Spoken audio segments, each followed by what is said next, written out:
السلام علیکم جی. ظاہر ہے بیماری تو ہر بندے کے ساتھ ہی ہے. تو یہ پوچھا گیا تھا کہ کوئی قرآن پاک میں ایسی آیت ہے جس کو اگر ہم فرض کریں کوئی بیمار نہیں بھی ہے کسی گھر میں خدا نہ خواستہ، لیکن اگر ہم اس آیت کو پڑھتے رہیں تو ہماری تقریباً ایک بیماری کیا ہر بیماری سے ہی جان چھوٹی رہے.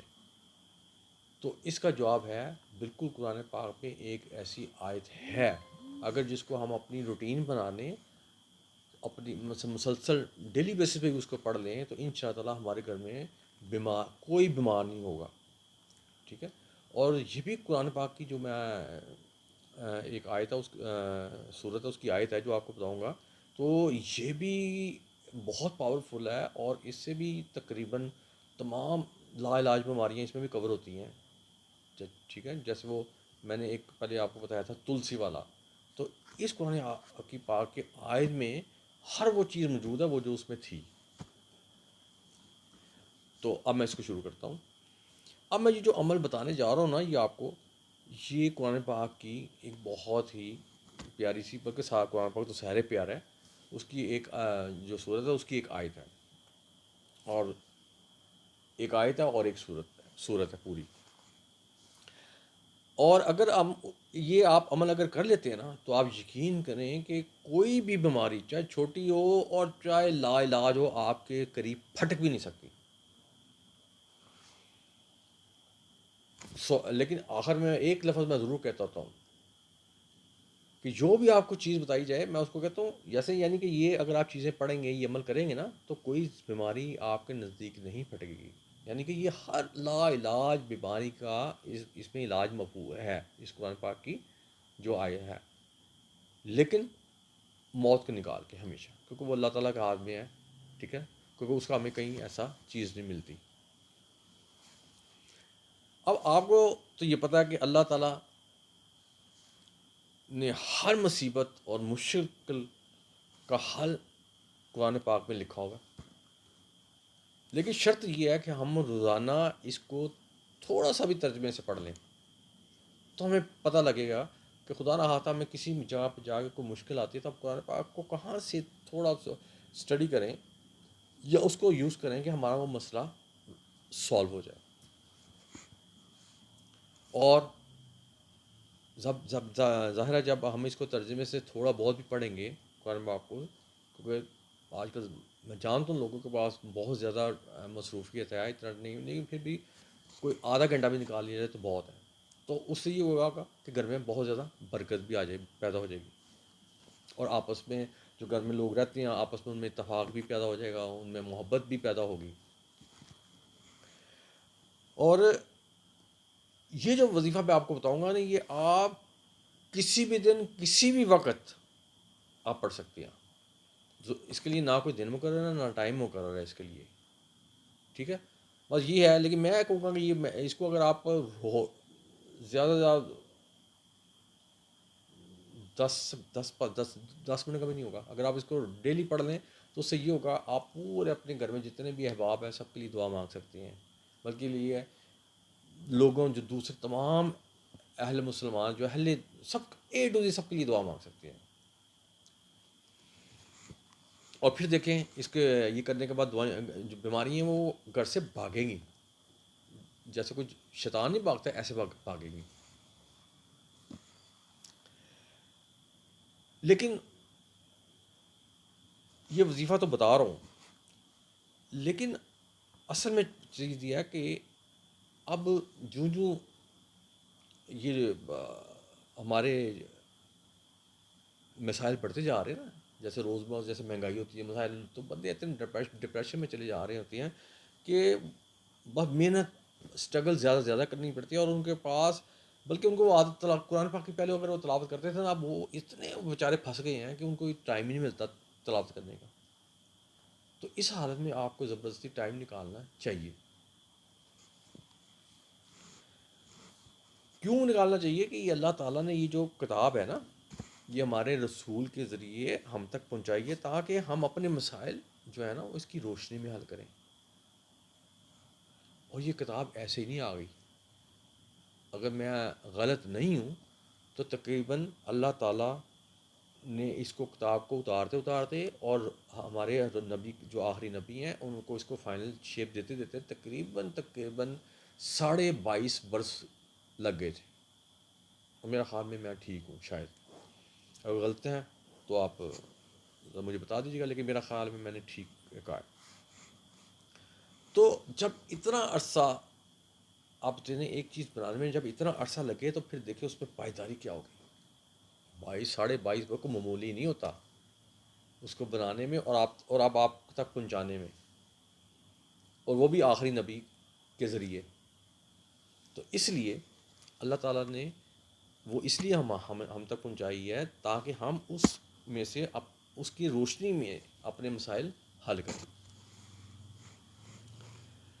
اور ایک چیز اور یاد رکھیں کہ رسول صلی اللہ علیہ وسلم نے فرمایا کہ میری امت، اگر پوچھے نا میری امت کی سب سے افضل عبادت مجھے کون سی لگتی ہے، تو وہ لگتی ہے قرآن پاک کی تلاوت.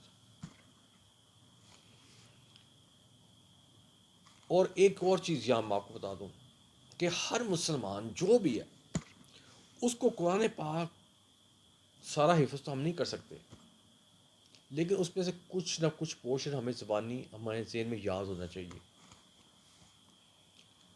اگر آپ کے ذہن میں قرآن پاک کا کوئی چیز محفوظ نہیں ہے تو پھر آپ کا جسم جو ہے نا سمجھے کہ ایک کھنڈر ٹائپ ہے آپ. ٹھیک ہے، کھنڈر کہہ لیں، خالی بنگلو کہہ لیں، کچھ بھی کہہ لیں، خالی ہے. اور پھر اس میں کون رہے گا آگے؟ شیطان رہے گا. اس لیے ہر مسلمان کو چاہیے کہ کچھ نہ کچھ پورشن اس کو یاد ہونا چاہیے.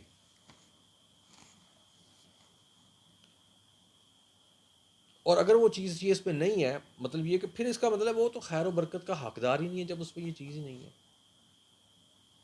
ایک 22 برس 22.5 برس لگا کے ایک چیز آپ کو دی جاتی ہے اور آپ کم از کم ایک دو صورتیں آیتیں ہی آپ کے ذہن میں یاد ہونی چاہیے.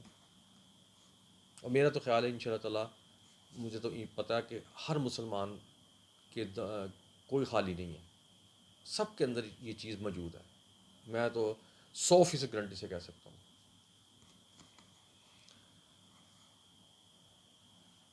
اور ایک اور چیز، جس گھر میں قرآن پاک کو کھولا اور پڑھا جاتا ہے نا، اس گھر کے جو لوگ جتنے بھی ہیں نا وہ برکتوں کو سمیٹتے رہتے ہیں. ختم ہی نہیں ہوتی برکتیں، رزق ختم نہیں ہوتا، پتہ نہیں کہاں کس کس نکر سے آتا جا رہا ہے.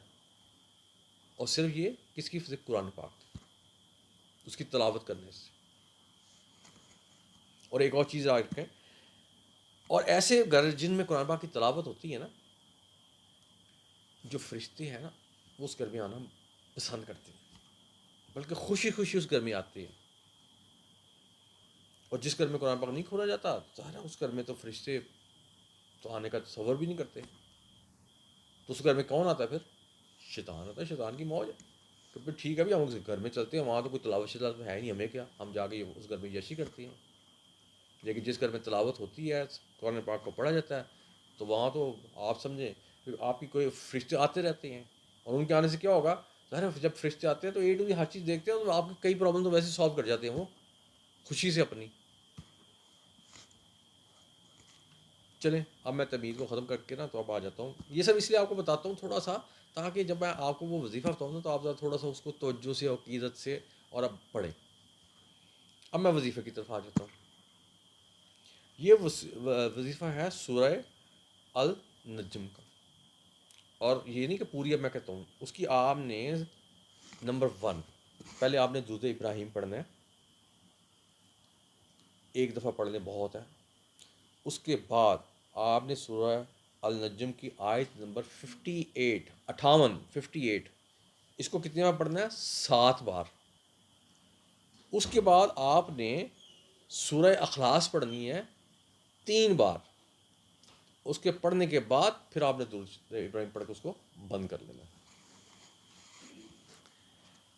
اور اس کے بعد اللہ تعالیٰ سے ہر قسم کی جو چاہے آپ دعا مانگ سکتے ہیں. اور اگر یہ آپ دم کر کے کسی اپنے بیمار بندے کو پلا دیں، خدا نہ خاصہ اللہ نہ کرے خدا نہ خاصہ اس کو کینسر ہے یا کوئی بڑی سے بڑی لا علاج بیماری ہے جس کا علاج ہے ہی نہیں یا ہو ہی نہیں رہا، تو اگر آپ یہ اس کو پانی پلا بھی دینا تو آپ دیکھیں دنوں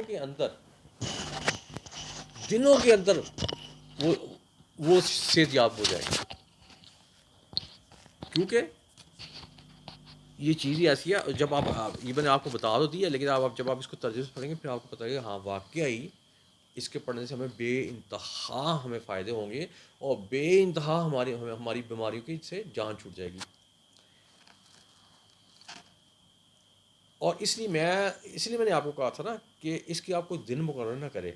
دیکھیں ایک دفعہ آپ نے سورہ النجم کی آیت نمبر 58 7 مرتبہ وہ پڑھنی ہے، 3 دفعہ آپ نے سورہ اخلاص پڑھنی ہے، ختم. تو میں تو کہتا ہوں اپنے پورے خاندان، اگر آپ جوائنٹ فیملی ہیں، ایک گھر میں 8 10 افراد رہتے ہیں، تو ان کی آپ اگر یہ پڑھ لیتے ہیں تو انشاءاللہ اللہ تعالیٰ ان کے قریب کسی بیماری کو بھٹکنے تک نہیں دیں گے، اور ہر بیماری آپ کے دروازے سے انٹر نہیں ہوگی بلکہ باہر بھاگے گی.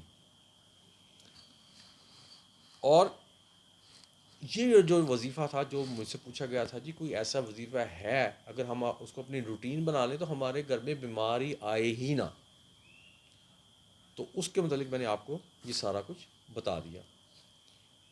اور سورہ فاتحہ وہ تو میں اپنی خوشی سے کہتا ہوں، ہر ایک وظیفے میں میری تو کوشش ہوتی ہے شامل ہوں، لیکن اگر نہیں ضرورت اس کی تو میں اس میں شامل نہیں کرتا، کیونکہ مجھے تو وہ ایک آیت پہ آگے میں ہٹ جاتا ہوں، یہ کا نعبد و یہ کا نستعین پہ ہٹ جاتا ہوں.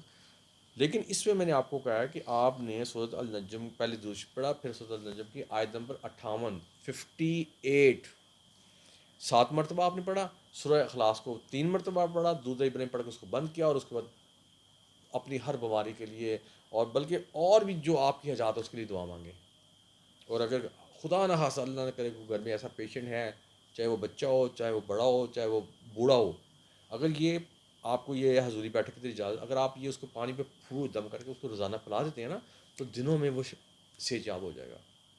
تو یہ جو وظیفہ تھا جو میں آپ کی نظر کرنا چاہ رہا تھا، اب آپ کا کام ہے اس سے بھرپور فائدہ اٹھانا. تو اس کے ساتھ ہی میں آپ سے اجازت چاہوں گا.